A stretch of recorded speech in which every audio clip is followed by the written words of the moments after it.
नमस्कार मित्रों, आज कैबिनेट की बैठक माननीय प्रधानमंत्री जी की अध्यक्षता में हुई और कुछ महत्वपूर्ण निर्णय उसमें लिए गए हैं, जिससे अवगत करवाने के लिए आप सबके लिए आदरणीय पीयूष गोयल जी भी यहाँ पर आए हैं।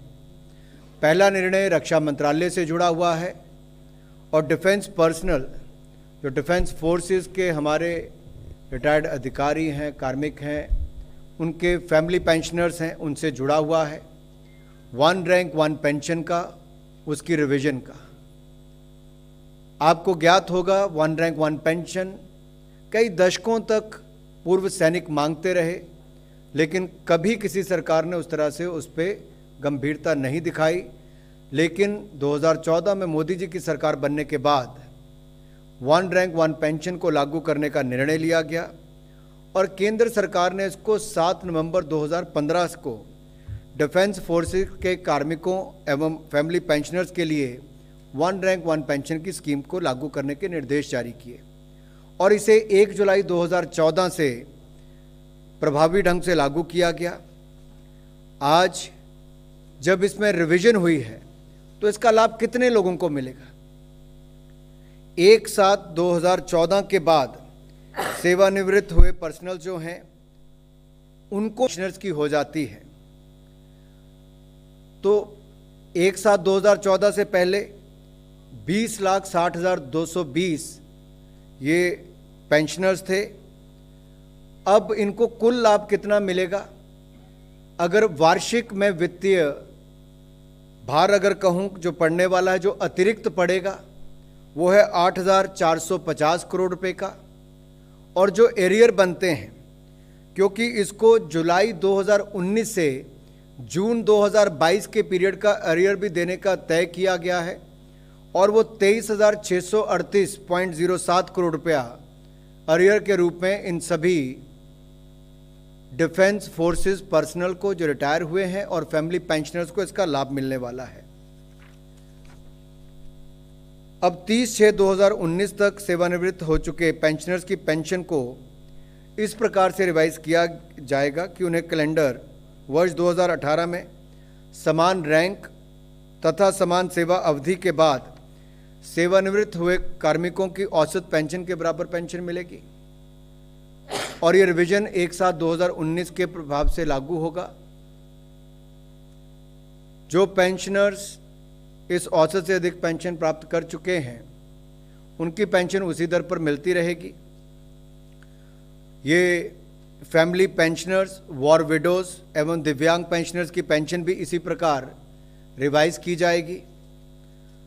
अरियर का भुगतान जो है वो 4 हाफ ईयरली इंस्टॉलमेंट्स में किया जाएगा, लेकिन फैमिली पेंशनर्स और specially and liberalised family pensioners तथा गैलेंट्री अवार्ड विजेताओं को अरियर्स एक ही इंस्टॉलमेंट में भुगतान किया जाएगा।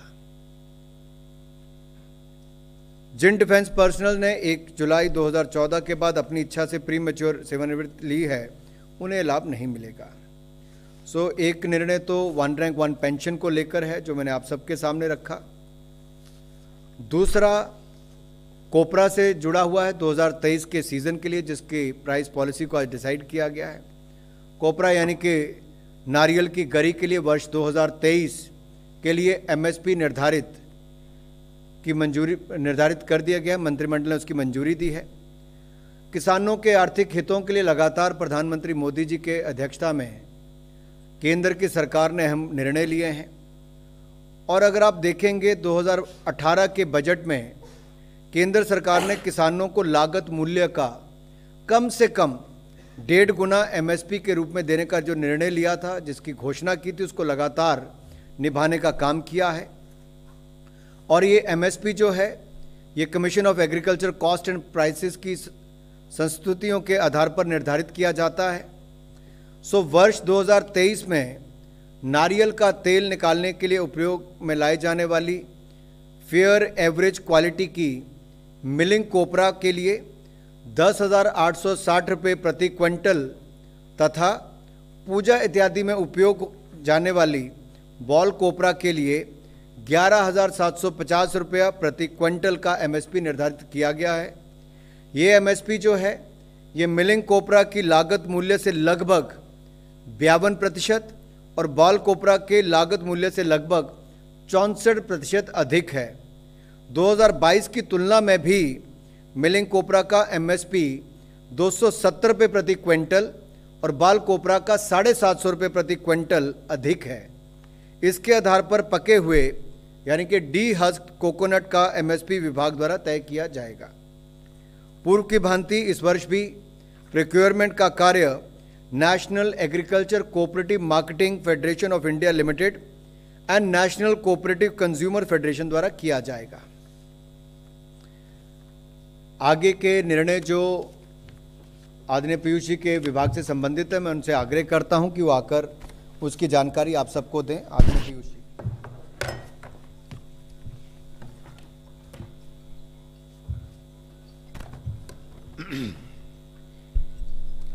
नमस्ते मित्रों, हम सब ने कोविड काल में माननीय प्रधानमंत्री नरेंद्र मोदी जी के संवेदनशील व्यक्तित्व का परिचय प्रधानमंत्री गरीब कल्याण अन्न योजना के तहत 28 महीने तक, जब तक थोड़ी आर्थिक स्थितियां पूरी तरीके से नॉर्मल नहीं हुई, पूरी तरीके से रेगुलर स्थिति नहीं बनी, तब तक माननीय प्रधानमंत्री नरेंद्र मोदी जी ने देशवासियों को, गरीबों को 5 किलो प्रति महीना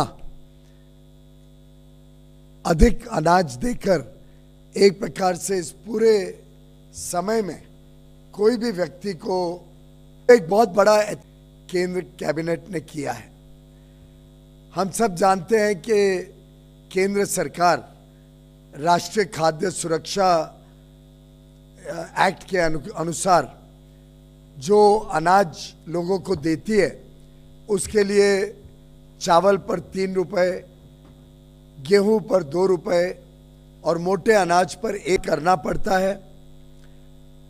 अब माननीय प्रधानमंत्री जी ने एक ऐतिहासिक फैसला ये लिया है कि नेशनल फूड सिक्योरिटी एक्ट के अंतर्गत जो गरीबों को अन्न सुरक्षा दी जाती है, खाद्य सुरक्षा दी जाती है,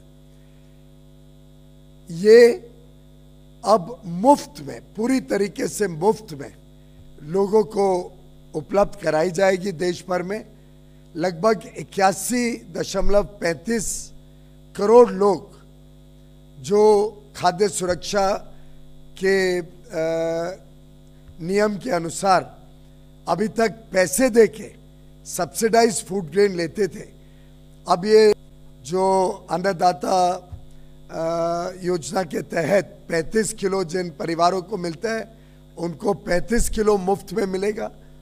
बाकी लोगों को जो 5 किलो अनाज पहले सब्सिडाइज दरों पर मिलता था, 1 साल के लिए अब उनको मुफ्त में वो अनाज उपलब्ध कराया जाएगा।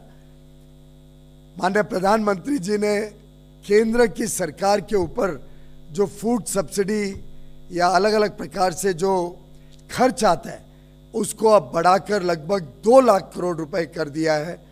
तो 2 लाख करोड़ रुपए अब केंद्र सरकार पूरा खर्चा अपने ऊपर लेगी खाद्य सुरक्षा नियम के अनुसार, और लोगों को अब कुछ भी पैसा भुगतान नहीं करना पड़ेगा। फूड सिक्योरिटी के तहत जो अनाज उनको मिलता है, वो आगे चल के 1 वर्ष की अवधि के लिए दिसंबर 2023 तक पूरी तरीके से मुफ्त लोगों को मिलेगा। और इसका बोझ, इसका जो खर्च है, वो केंद्र सरकार पर 100% आएगा। लगभग 2 लाख करोड़ का खर्च आएगा और हमारे गरीबों से कुछ भी पैसा लिया नहीं जाएगा। पूरा पैसा केंद्र सरकार अपने बजट से सुनिश्चित करेगी। तो ये एक ऐतिहासिक फैसला माननीय प्रधानमंत्री जी ने फिर एक बार अपने संवेदनशील व्यक्तित्व का परिचय देते हुए लिया है। और आगे चल के फूड सिक्योरिटी एक्ट में कुछ पैसा ना दिए गरीबों को मुफ्त कैटेगरी में 5 किलो प्रति व्यक्ति और अंत्योदय अन्न योजना में 35 किलो प्रति परिवार जो अनाज खाद्य सुरक्षा के तहत दिया जाएगा, वो पूरी तरीके से मुफ्त, जिसका खर्च केंद्र सरकार पूरा अपने बजट से पूरा करेगी, जो लगभग 2 लाख करोड़ रुपए। बहुत बहुत धन्यवाद। सवाल तो नहीं होगा किसी का कि है? इसमें सवाल नहीं, बड़ा स्पष्ट है मेरे ख्याल से। बताइए। पीएम अन्न योजना और फूड सिक्योरिटी एक्ट में जो मिलता था उस दोनों स्कीम को मर्ज कर दिया गया है ये कह रहे हैं। अब और ये जो आर्थिक परिस्थितियों के कारण अधिक अनाज दिया जाता था वो अभी देने की परिस्थिति नहीं है। अब तो साधारणतः आर्थिक परिस्थितियां सामान्य हो गई हैं, फिर भी हमारे गरीबों को कुछ लाभ पहुंचे इसके लिए एनएफएसए में जो उनको अनाज रेगुलरली मिलता है उसी को हमने मुफ्त कर दिया। तो जो स्कीम पीएम अन्न योजना है 31 दिसंबर को जो खत्म हो रही थी वो आगे एक्सटेंडेड नहीं हुई है, अब मर्ज कर दिया। अब उसमें से जो मुफ्त का पोर्शन था वो एनएफएसए में जोड़ दिया। तो 5 किलो और 35 किलो जो एनएफएसए में मिलता था अब वो पूरा मुफ्त हो जाएगा, अधिक क्वांटिटी की आवश्यकता नहीं। जी, दिसंबर 2023। बहुत बहुत धन्यवाद।